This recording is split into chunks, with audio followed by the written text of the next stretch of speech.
16 संस्कार आहेत, त्यापैकी फक्त 3 संस्कार माणसावरती होतात. एक पहिला संस्कार आहे, त्याचं नाव आहे गर्भसंस्कार. आईच्या गर्भामध्ये असताना आई जी पाहते, बोलते, ऐकते, आई जसं वागते, तेच संस्कार आईच्या गर्भामध्ये असणाऱ्या लेकरावरती होतात. मग आईनं टॉम अँड जेरी पाहिली तर लेकरू सुद्धा टॉम अँड जेरी सारखं जन्माला येईल. माफ करा, आई राहिलीच नाही हो. आईचा प्रवास मम्मीपर्यंत पोहोचला. मग मम्मीनं जर मम्मीचा झाला मॉम, पप्पाचा झाला पॉप, तर जन्माला येणारा लॉलीपॉपच असेल यात तीळ मात्र शंका नाही. म्हणून गर्भसंस्कार करताना लेकरावरती गर्भसंस्कार चांगले केले पाहिजे. आईनं गर्भामध्ये बाळ असताना हनुमान चालीसा म्हटली पाहिजे, रामायण पाहिलं पाहिजे, महाभारत पाहिलं पाहिजे. तेव्हा कुठंतरी पवनपुत्र हनुमानासारखा पुत्र जन्माला येईल. शिवचरित्र पाहिलं पाहिजे, तेव्हा शिवासारखा, शंभूसारखा पुत्र जन्माला येईल.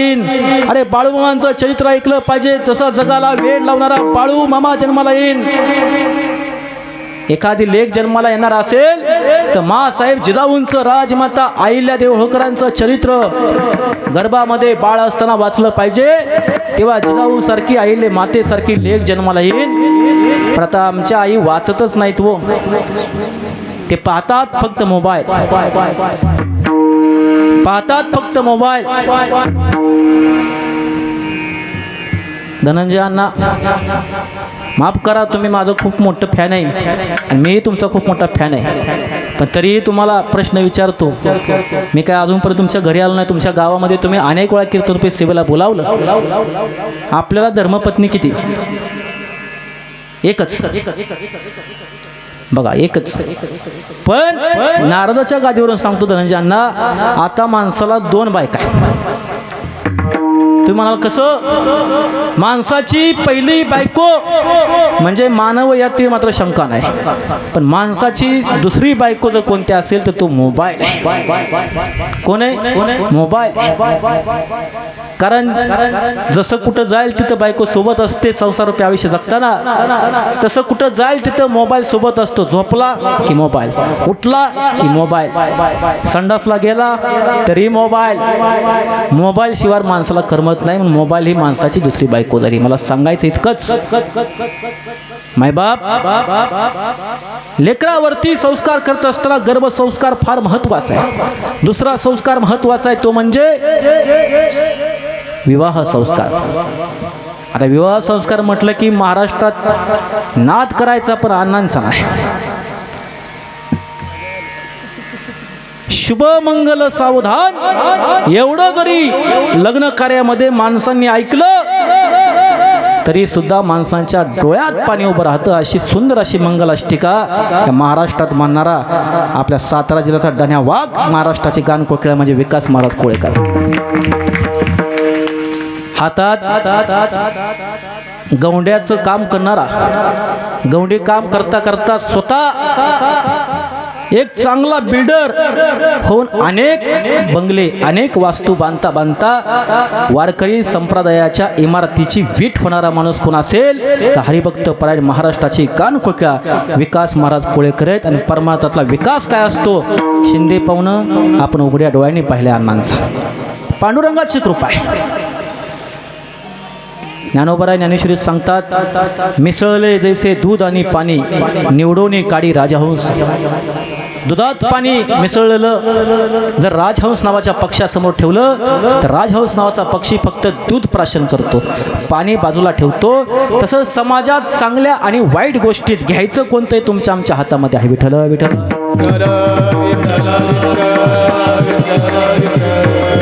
पहिला संस्कार आहे गर्भसंस्कार, दुसरा संस्कार आहे विवाह संस्कार आणि तिसरा संस्कार कोणता असेल तर तो आहे अंत्यसंस्कार. या 3 संस्कारानंतर माणूस गेल्यानंतर बाकीचे संस्कार माणसावरती होतात. मग पहिला अंत्यसंस्कार, 3 संस्कार झाले. 3 संस्कारानंतर मग कोणता असेल तर सावडण्याचा विधी. मग 4था दिवस सावडण्याचा विधी असतो. 5वा, 6वा, 7वा, 8वा, 9वा दिवस झाला की मायबाप हो 10वा येतो. 10वा हा विधी, 13वा हे शास्त्र आहे. 10वा मागं पुढं केला तरी चालतो.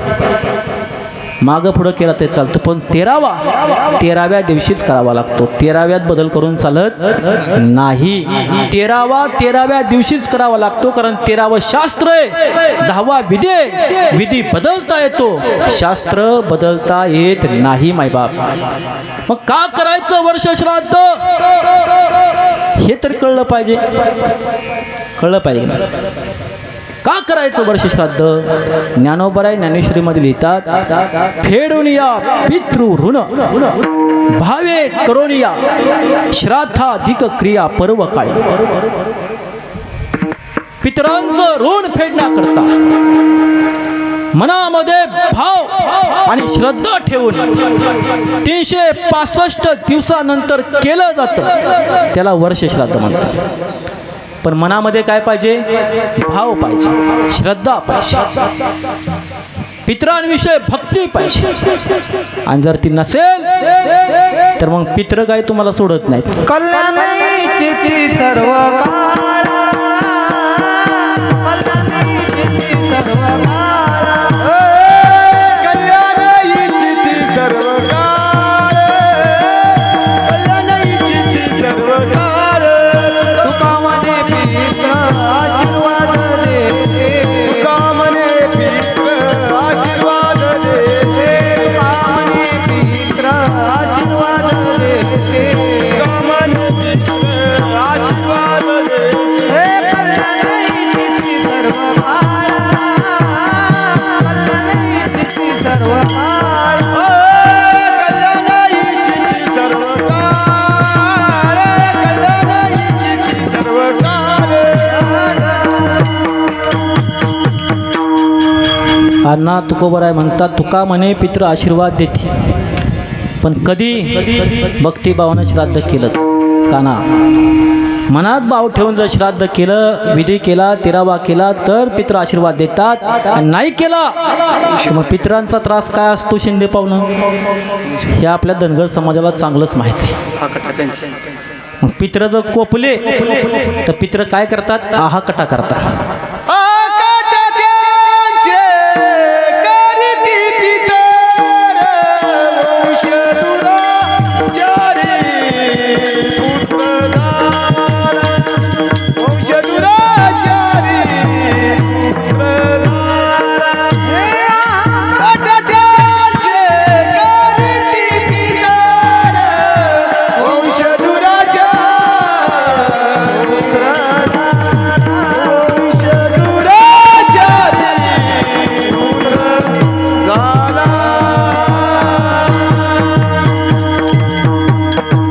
आहाकटा त्यांचे करीती पितर, वंश दुराचारी पुत्र झाला. जर पितरांचं कार्य व्यवस्थित केलं नाही तर पित्र आहाकटा करतात आणि स्वतःच्याच वंशाला दुराचारी म्हणतात आणि मग स्वतःच्याच वंशाला त्रास द्यायला सुरुवात करतात. हे स्वतः तुकोबरायाने गाथेमध्ये सांगितलंय. ज्याला असं वाटतं आपला माथा ठीक व्हावा त्यानं गाथा वाचला पाहिजे. जन्माला येऊन एकदा तरी माथा ठीक करण्याकरता गाथा वाचा. जेव्हा तुम्ही गाथा वाचाल तेव्हा कोणत्याही भोंदू बाबाच्या चरणावरती माथा तुम्हाला टेकवावा लागणार नाही, इतकी ताकद गाथ्याचे. आयुष्यात जन्माला येऊन ज्ञानेश्वरी वाचलीच पाहिजे. संत जनाबाईने सुद्धा सांगितलं, वाचावी ज्ञानेश्वरी टोळा पाहावी पंढरी, ज्ञान होय अज्ञानासी जनी त्यासी लोटांगणी. अरे जो कोणी ज्ञानेश्वरी वाचतो ज्ञानेश्वरी.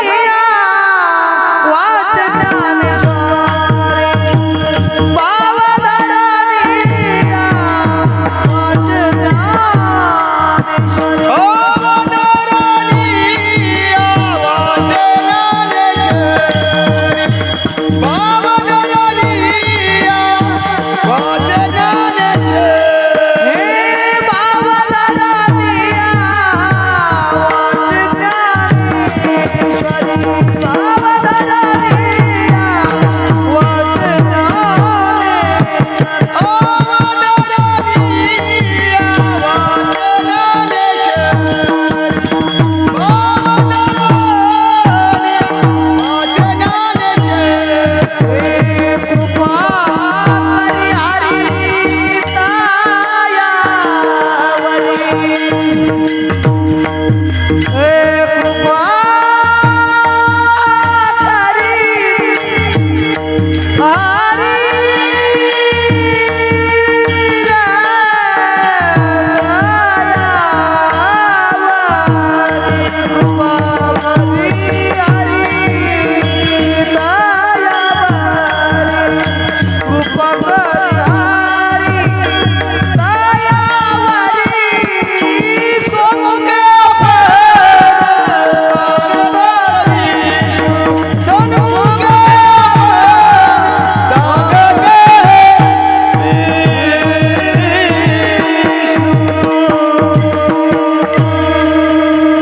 धरोनिया वाचे ज्ञानेश्वरी कृपा करी हरी तयावरी. अरे जो मनामध्ये भाव ठेवून ज्ञानेश्वरी वाचतो, ज्ञानेश्वरी ऐकतो, ज्ञानेश्वरीचं चिंतन करतो, त्याच्यावरती साक्षात परमात्मा पांडुरंग हरी कृपा करतात. जर आपल्याला वाटत असेल त्या हरीची कृपा आपल्यावरती व्हावी तर मनामध्ये भाव ठेवून आयुष्यात एकदा तरी ज्ञानेश्वरी वाचा, एकदा तरी गाथा वाचा, एकदा तरी भगवद्गीता वाचा. ज्याला वाचता येत नाही त्यांना ऐका, ज्याला ऐकता येत नाही त्यांनी पहा, आयुष्याचा उद्धार होईल. पण आपण आता हल्ली वाचतच नाही आणि काना आपण वाचत नाही, त्यामुळेच आपण वाचत नाही. जर आपल्याला वाचायचं असेल संकटातून, वाचायचं असेल दुःखातून, वाचायचं असेल समस्येतून, तर वाचा ज्ञानेश्वरी, वाचा गाथा, वाचा भगवद्गीता, वाचा भागवत. आयुष्यात तुम्ही वाचल्याशिवाय राहणार नाही. मायबाप आईला वाचता येत नव्हतं, अडाणी होती. बनूबाई नावाची आई अडाणी होती. पूर्वी म्हटलं जायचं सुळू पाहुणं, अडाणी आई घर वाया जाई. पण ज्यानं सुविचारले याला त्याच्या टाळक्यात काहीतरी टाकलं पाहिजे. अरे बाबा, अडाणी आई घर वाया जाई नाही, अडाणी आई आणि घर पुढं जाई. शिकलेली आई हुकलेली आई. अडाणी आईच्या डोईवरती पदर होता, शिकलेल्या आईच्या डोईवरती पदर नाही. अडाणी आई साडीत होती, शिकलेली आई जीन्स पॅन्ट मध्ये आली. जीन्स पॅन्ट मध्ये ठीक होती, आता हाफ चड्डी उभी आली. अडाणी आईच्या कपाळावरती कुंकू होतं, ते सौभाग्याचं लेणं होतं. पण शिकलेल्या आईच्या कपाळावरचं कुंकू गेलं, शिकलेल्या आईच्या कपाळावरती टिकली आली. आणि टिकली तर टिकली, नाहीतर हुकली. मला तुम्ही सांगा, अडाणी आईला लिहिता येत नव्हतं, वाचता येत नव्हतं, तिला वेद वाचता येत नव्हते, तिला शास्त्र वाचता येत नव्हतं, तिला पुराण वाचता येत नव्हतं. पण आईला वाचता येत होतं माणसांच्या वेदना, आईला जाणता येत होत्या माणसांच्या संवेदना. हल्ली माणसाच्या संवेदना सुद्धा मृत पाहू लागल्यात. मायबाप, चित्रपटामध्ये 2 तासाचा मुख्यमंत्री बनणं सोपं असतं. चित्रपटामध्ये 2 तासाचा मुख्यमंत्री बनणं सोपं असतं, पण वास्तविक आयुष्यात 5 वर्षाचा एखाद्या राज्याचा मुख्यमंत्री बनणं फार अवघड असतं. आणि या अवघडला सोपं केलंय तमिळनाडूचे सुपरस्टार सिने अभिनेते विजय थलपती उर्फ विजय जोसेफ यांनी. माजी मुख्यमंत्र्यांनी अपमान केला. सुपरस्टार असताना सुद्धा, सुप्रसिद्ध असताना सुद्धा माजी मुख्यमंत्र्यांनी भेट नाकारली. काही सिनेमा बंद पडावे म्हणून त्याच्यावरती बंदी घालण्याचा प्रयत्न केला. कारण माणूस प्रसिद्धीच्या झोतात आला की जवळच्या माणसाला सुद्धा पावत नाही. माजी मुख्यमंत्र्यांनी केलेला अपमान विजय जोसेफ थलपती विसरला नाही. त्याच दिवशी TVK नावाची पार्टी काढली. आणि प्रवास सुरू झाला. तरुणांनी स्वप्न पाहिलं पाहिजे, फक्त स्वप्न पाहून चाललं नाही, स्वप्नांना कृतीची जोड दिली पाहिजे.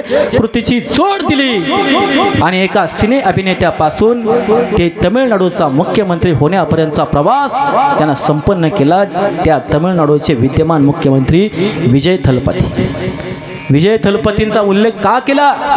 तमिळनाडूमध्ये काही दिवसापूर्वी 10 वर्षाच्या पोरीवरती अत्याचार करून तिला मारून टाकलं आणि 10 वर्षाच्या पोरीला मारल्यानंतर त्याच्याविषयी व्यक्त होत असताना तमिळनाडूचे आयजी आणि तिच्यासोबत असणारे 2 IPS, आयजी रम्या भारती आणि 2 IPS यांचा सोशल मीडियावरती खदा खदा खदा खदा दात काढणारा हसणारा व्हिडिओ व्हायरल झाला.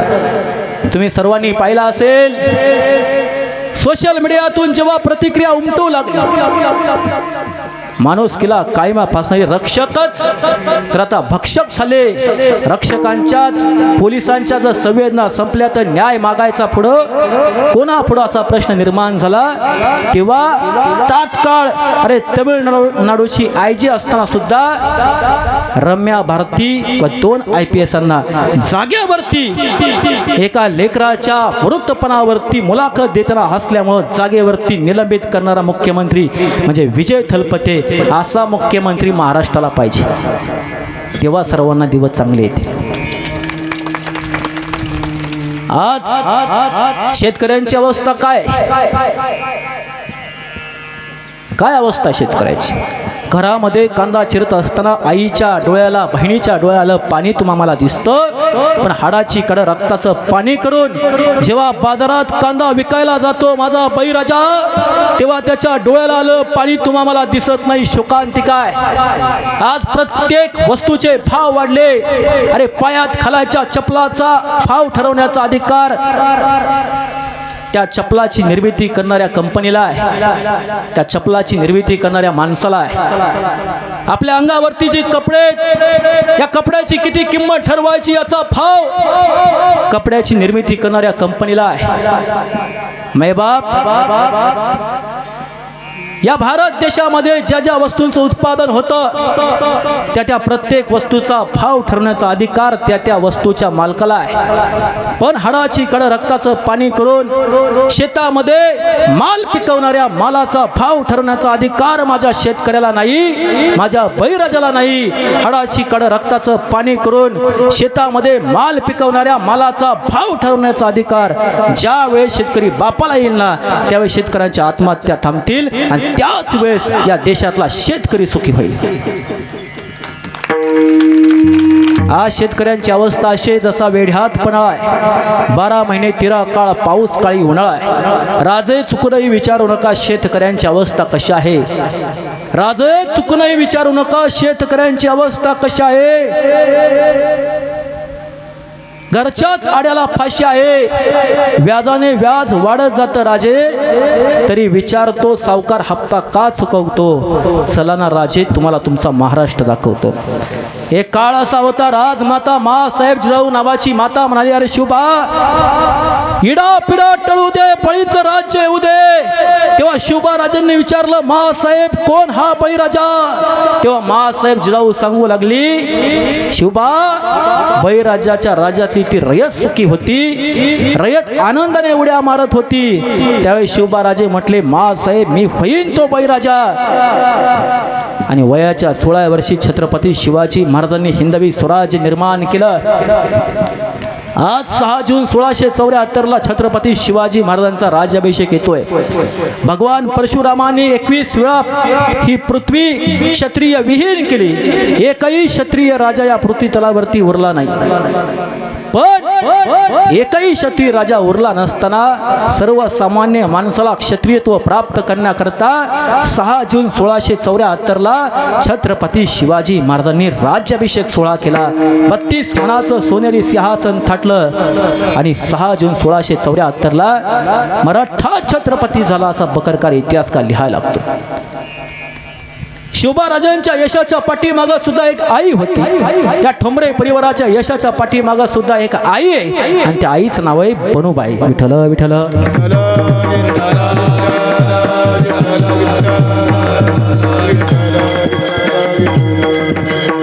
मायबाप आई आई असते, आईसारखं कुणीच नसतो मायबाप. आ म्हणजे आत्मा आहे, ई म्हणजे ईश्वर आहे. आ म्हणजे आत्मा आहे, ई म्हणजे ईश्वर आहे. ईश्वराला प्रत्येक दारात आणि प्रत्येक घरात जाणं शक्य नव्हतं, म्हणून ईश्वरानं आईची निर्मिती केली. ज्याला कळली आई त्याला कळली रखमाई, आणि ज्याला कळला बाप त्याला कळला विठोबा. माय बापाची सेवा करा, आयुष्यात काहीच कमी पडणार नाही.